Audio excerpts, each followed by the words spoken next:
Well, Air India, where do I begin?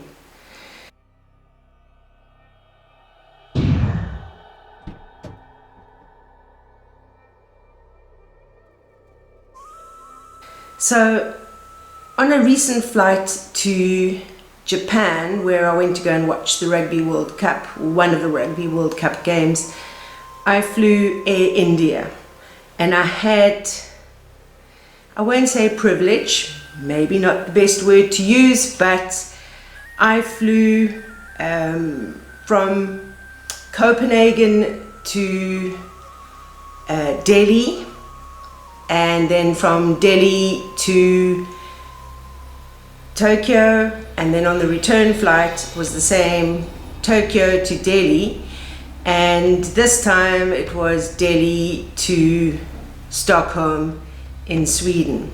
So 4 flights with Air India. So this is my review.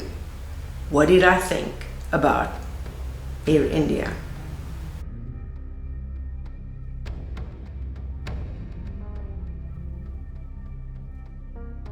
Let me start by going quite a few years back when I still lived in China, and I flew Air India from, I can't remember what, it was from Mumbai back to Shanghai. And I wasn't very impressed with Air India at that time. The planes seemed dated and nothing seemed to be very, very clean. So now roll up a few years on, and I'm now flying Air India again. And one would think that over a period of almost 10 years that they would have improved.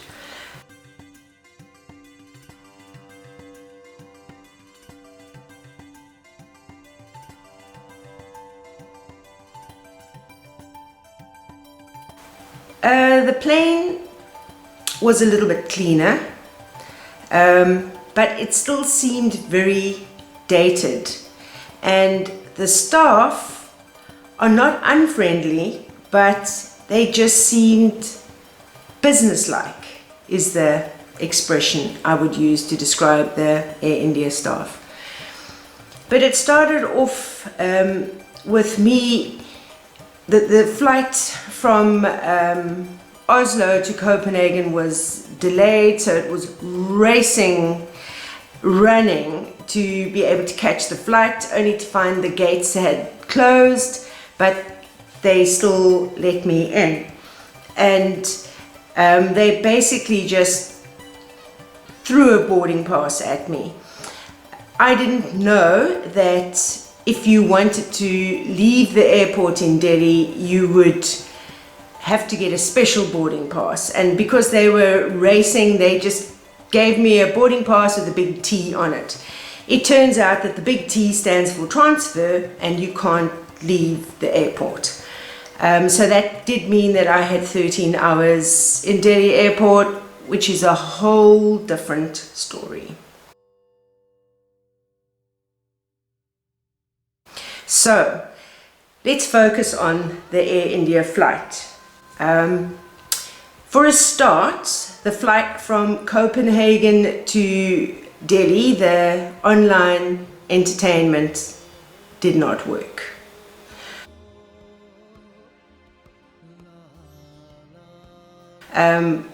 Some passengers, it worked for them, but there were quite a few passengers, it just didn't work. Also, the USB port did not work. So it was a long flight. The other thing is that the next flight from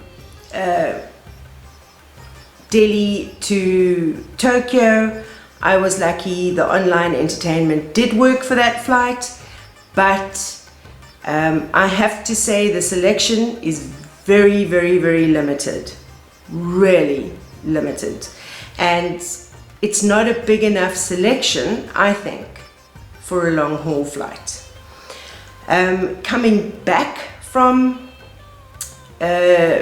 Japan to head back to Oslo, once again from Japan to Delhi, the online entertainment did not work, and the USB port did not work. And then from Delhi to Stockholm, it didn't work initially, and I had to call them. They tried about 3 times to reboot it, and then eventually the online entertainment worked. USB port didn't work at all. What else can I tell you?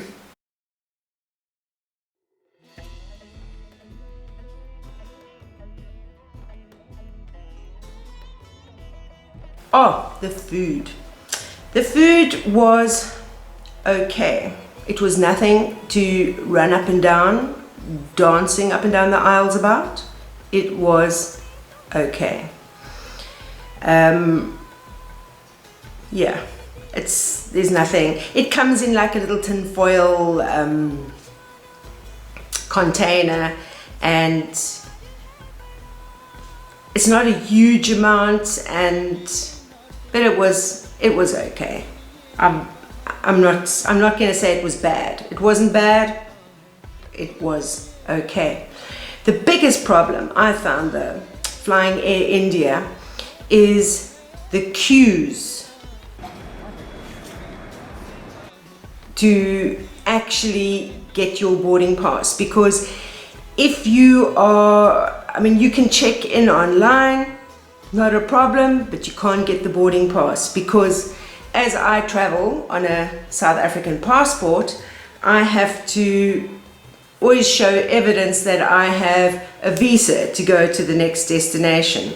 So I have to physically check in as well and check in my bags, and the queues for that is like 2 hours. You have to allow 2 hours. I have never come across such a slow check-in procedure as the one Air India has anywhere in the world.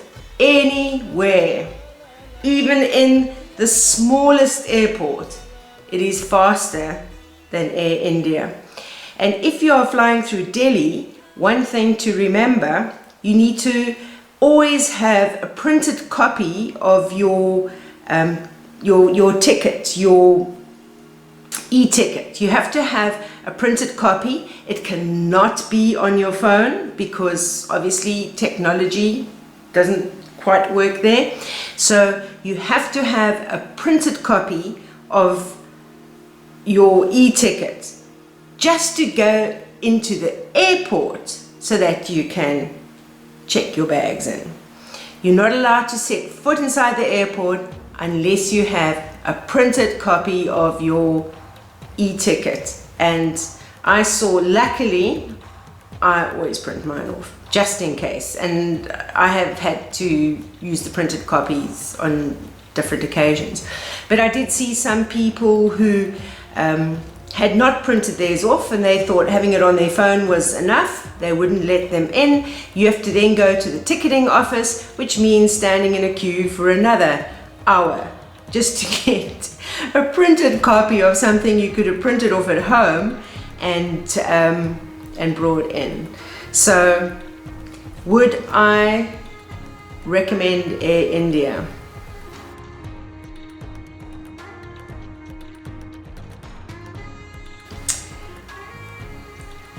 I don't know. If I'm flying a long haul flight, I like there to be on board entertainment. And the fact that 3 out of 4 flights did not have it was a bit of a problem. I also like to charge my Kindle, especially if there's no onboard entertainment and you you're forced to read your book. And then you can't charge your Kindle because the USB doesn't work. As I said, the food was okay. It wasn't so outstanding that I can overlook the other problems. The business-like nature, should we put it, of the flight attendants, they weren't very welcoming. And when you were calling them and saying, look, my onboard entertainment's not working, they were bordering on the point of being rude. So in this review, would I recommend Air India?